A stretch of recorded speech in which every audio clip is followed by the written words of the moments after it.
In this video, we are going to see that if you come across this problem that says group policy error, fail to open the group policy object on computer, you might not have the appropriate rights.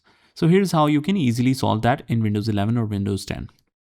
First of all, in the search menu, we write here File Explorer Options, hit enter, and we go to the View tab. From here, we simply click on Show Hidden Files, Folders and Drives and hit apply and OK. And once we do that, we head over to the File Explorer and we go to this PC, C drive. Then we click on Windows, find System32.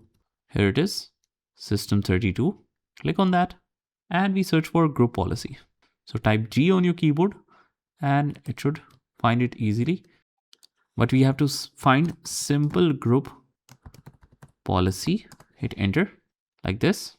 So you just write it on the URL at the top.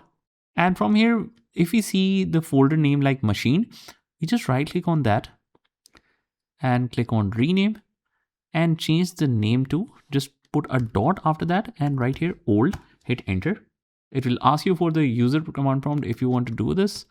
So let's hit yes and the name will be changed.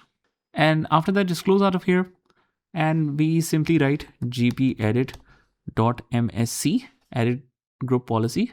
That is, you hit open.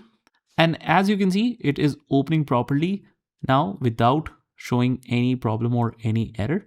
So that's about it. I hope you found this video helpful. And if you did, hit the like button and subscribe to our channel. And I will see you in the next one.